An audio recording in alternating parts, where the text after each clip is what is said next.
Shallow Alto here with a great nighttime adventure story starring my dogs, my intestinal constitution, and my new birthday present.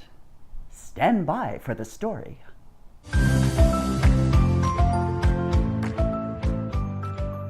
story begins yesterday afternoon when my sister brought in this giant box. And she put it on my lap, and it probably weighed 50 pounds. And she said, "Happy birthday."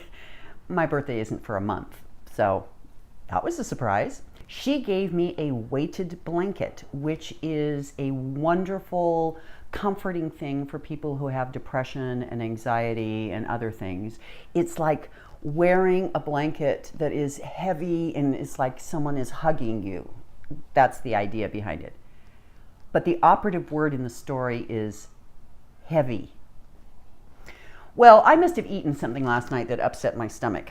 Super fun. So at 4 o'clock in the morning, I get the alarm bells going off that something very exciting is about to happen in the lower extremities, not the toes, a little higher than those.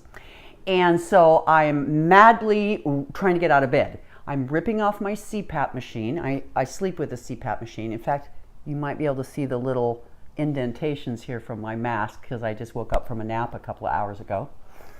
And so I'm trying to take my CPAP machine, and it's old and it falls apart, so I have to be very careful. I'm taking it off, and then I go to throw back the covers.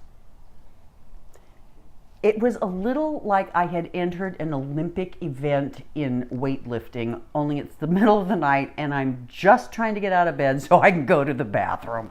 And I'm lifting this thing. I finally get myself out. This is just me getting the covers such that I can get out of bed.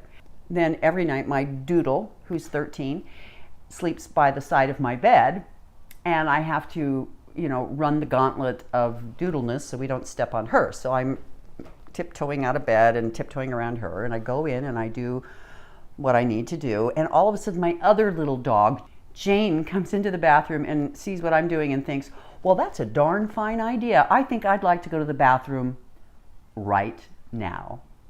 And I'm like, a little busy here. Could we wait just a second? And her squeaking gets louder and louder. And I'm thinking, oh my gosh, she's going to wake up Carolyn. We are done for.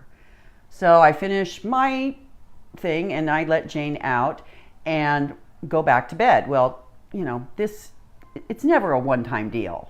I am repeating this exercise, CPAP off, covers off, tiptoeing around the dog, having the little white dog help me in my business. Well, the final time I did this, which I think was at about 4:50 a.m., I don't know what I did to my CPAP machine because it started making all these weird noises. Not unlike my coffee maker, my CPAP machine has its own personality, but I have stories to tell about that all on its own. Anyway, I was finally able to go back to sleep and things settled down and I was comfortable under my little weighty blanket and all snuggly. And then it's 6:15 and Jane decides she needs to have breakfast right now.